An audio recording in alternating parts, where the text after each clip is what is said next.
जय श्री कृष्णा दोस्तों। कार्तिक मास महात्म्य अध्याय 32।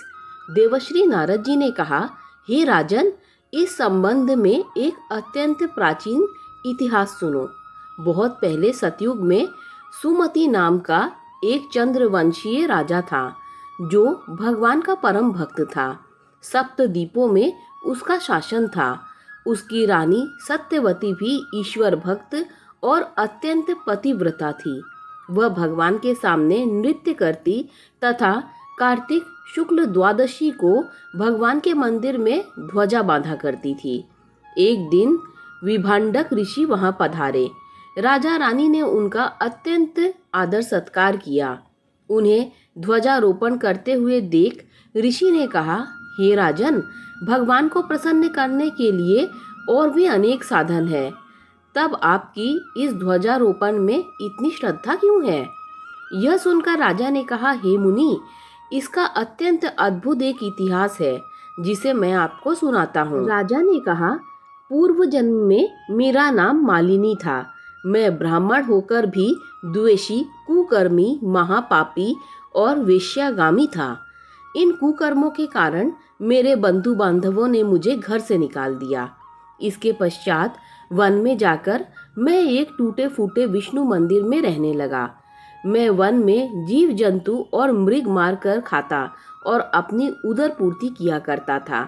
एक दिन विंध्याचल पर्वत पर रहने वाली कोकिलिनी नाम की एक निषाद कन्या, जिसने अपने पति को मार दिया था, भूख से व्याकुल होकर वहां आई और मेरे पास रहने लगी।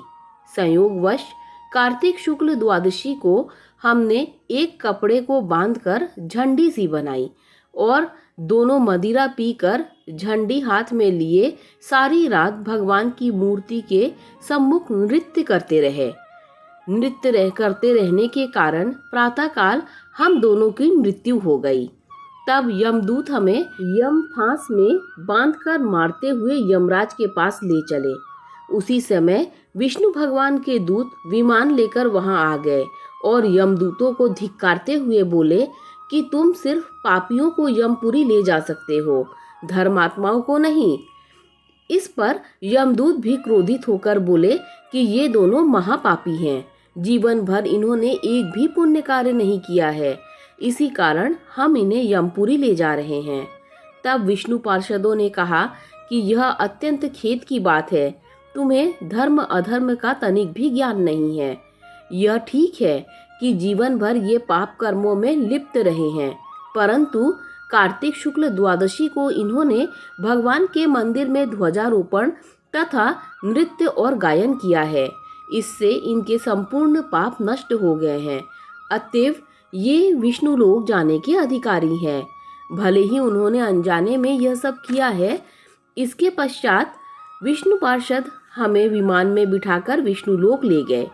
अपनी कथा समाप्त करते हुए राजा सुमित ने कहा, पूज्य ऋषिवर, अनजाने में ध्वजारोपण का ऐसा फल है तो श्रद्धा पूर्वक कार्तिक शुक्ला द्वादशी को ध्वजारोपण करने से जितना फल प्राप्त होता है उसका वर्णन भी नहीं किया जा सकता।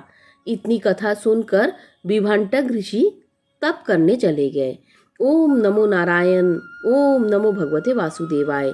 यहीं कार्तिक मास कथा अध्याय 32 समाप्त होता है।